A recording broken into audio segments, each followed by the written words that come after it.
And welcome to crafting time again, folks. How are you today?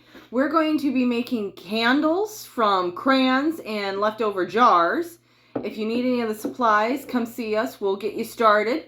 And I've already kind of started this project. I've already peeled off all the labels of these crayons, and it's quite easy. I mean, you could use the find the paper end points of the crayon and peel it off like that.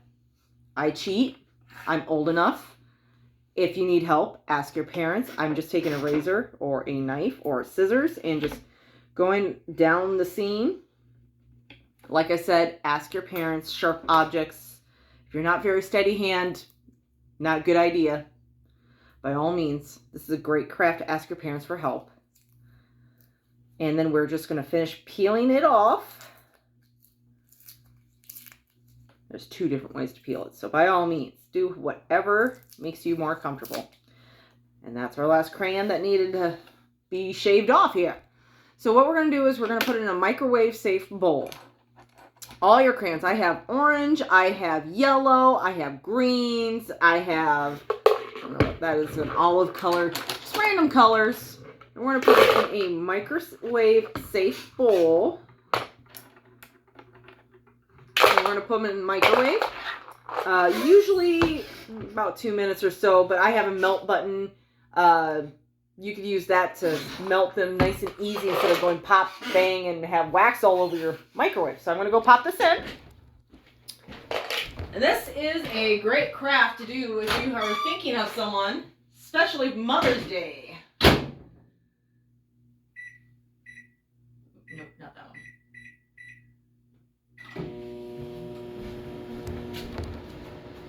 All right, with it being May, we have Mother's Day coming up, so that is a wonderful time to think of someone and maybe make this craft for that particular person, by all means. And we're going to have these wicks, and what we're going to do is we're going to take our glue dots. The glue won't affect it any. It's just so that we can get to stay straight when we pour the wax. You just need a little dollop of glue. Get it stay put. Looks like I gotta rip some of this. Oops. I'm not taking care of my supplies, and I really need to, I know. And we're going to put it at the very end, the metal end, just to get it to stay. You could also hold it, but I don't want you to burn yourself. We're going to put this at the bottom of the glass, or the jar. And I'm using a pencil just to push it down, because I have very big, fat hands that it's not going to work to get down in that jar. Now it's pretty well secure, and we will trim this later. We're just going to wait for our crayons. Alright, so update. This is about 15 minutes now trying to melt the crayons. Just an FYI, when you're melting it in the microwave, it depends on the powers of the microwave. Apparently mine doesn't have enough power to do it in the amount of time I thought it would. So we're just taking a little extra time, and that's okay. Whatever it takes. But for Mother's Day, this would be a great idea, I think, for, my mom used to love candles. This would have been a go-to-er for me. But by all means, you might want to check on the crayons, stir it with whatever you've got. I've got the pencil here, so I'm using the pencil. Popsicles work too, if your parents will let you use spatulas. It might be a little difficult to clean off, so just a warning. So. And now we have our melted crayons. So we're going to add this into our jar. I have a spatula. I'm going to...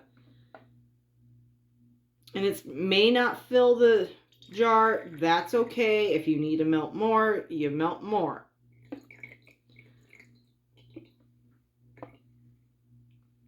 Wow, that didn't even get as much as I thought it would. Hey, I'm experimenting with you folks too. I've never melted crayons. I've melted chunks of wax before, not crayons. And it will cool very quickly.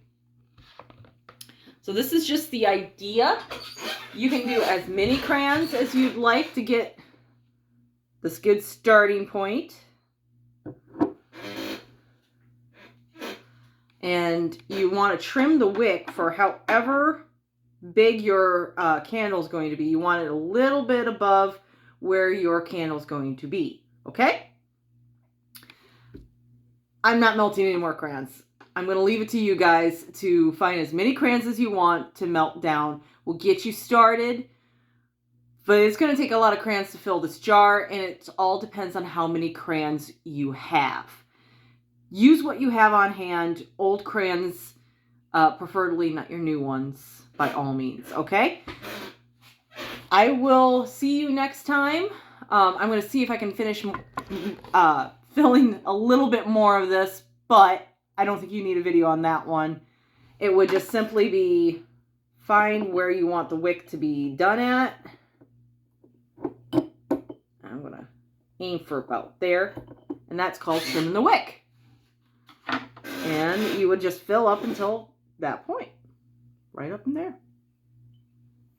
I will leave a picture on Facebook to show you the finished result of the candle once I get to it. But this is going to take a long time, but I'm not going to videotape it, okay? So till next time, we might do a little easier craft than time-consuming crayon melting, okay?